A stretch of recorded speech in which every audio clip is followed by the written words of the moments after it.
पहिली गोष्ट म्हणजे महाराष्ट्राचं दुर्दैव आहे की महाराजांच्या राजधानीमध्ये स्थानिक लोकांना कामं नाही आहेत आणि स्थानिक लोकांना जिथे काम मिळतात तिकडचे ठेकेदार आहेत जे MIDCमध्ये काम करतात, जे हे अधिकारी आहेत त्यांच्या हाताखालचा भावला आहे. ज्या कंपनीला कामगारांसाठी भलं करण्यासाठी 800-900 रुपये पगार दिला जातो, हे कंत्राटदार कंपनीला सांगतात की 800 रुपये द्यायचा नाही 400 रुपये द्यायचा. म्हणजे हे कंत्राटदार कामगारांचं भलं होण्यासाठी काम करतात की स्वतःच्या घरची पोळी बांधण्यासाठी काम करतात हे पहिलं कळत नाही. आणि ह्या ठराविक कंत्राटदारांना इकडचे ठराविक लोक, राजकीय लोक चालवतात. हे पहिलं दुर्दैव आहे की महाराष्ट्रातील कामगारांचं भलं झालं तर महाराष्ट्र पुढे होईल. दुसरी गोष्ट, MIDCमध्ये जेवढ्या कंपन्या आहेत इकडच्या गावाल्यांनी ठराव पास केला आहे की बाबा परप्रांतांना राहायला घरं द्यायची नाहीत, म्हणून MIDCमध्येच घरं बांधली जातात. मग त्याला परवानगी कुठनं येते? MIDCमधलं जे पाणी, केमिकलचं पाणी आहे ते नदीमध्ये सोडलं जातं, त्याला परवानगी कुठनं येते?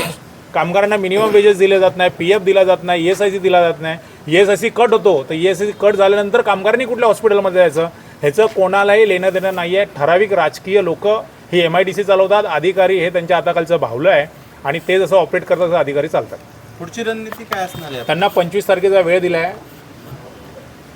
ज्यांना ज्या संघटनेने वेळ दिला आहे, तुम्हाला माहिती आहे महाराष्ट्र नवनिर्माण सेनेची काय पद्धत आहे, ठाकरे साहेबांची काय पद्धत आहे. जर 25 तारखेला आमचा आवाज यांच्या कानापर्यंत नाही गेला तर यांच्या कानाच्या आत तो आवाज कसा घुसवायचा आहे आम्हाला चांगलं माहिती आहे. थँक्यू. आणि MIDCच्या अधिकाऱ्यांना सोबत मीटिंग केल्या, नक्की काय मागण्या होत्या?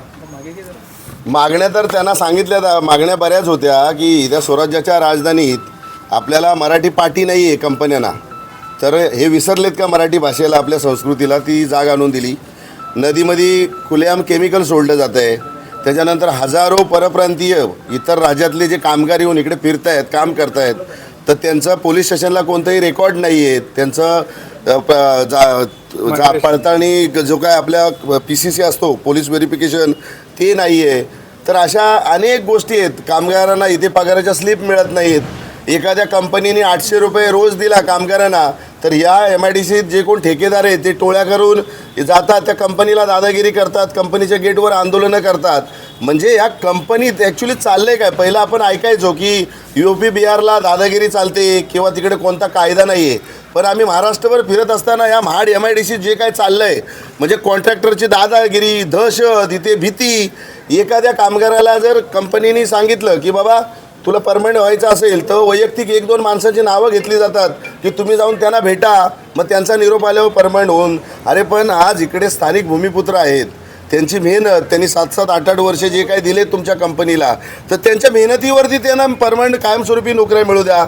असे अनेक विषय आहेत. पण एवढा गलतान आणि बोंगळ कारभार जो आहे ना ह्या महाड MIDCत जो मी पाहिला, किंवा आमचे सहकारी आहेत, आता सचिन गोळे साहेब आहेत, राजेश उज्जनकर साहेब आहेत, आम्ही महाराष्ट्रभर फिरतो, पण इथे म्हणजे बोलतात ना ते गाव खातं. मला कळतच नाही की यांना सरकारी नोकरी किंवा ह्या MIDC प्राधिकरणावरती ह्या जे वरिष्ठ कोण आता आहेत त्यांना माहीतच नाही आहे ते ॲक्च्युली कोणाचं बोलण्यावरती काम करतायत का खरोखर त्यांना कायदा माहिती असून सुद्धा झोपल्याचं सोंग करतायत. काहीही कळायला मार्ग नाही आहे इथे.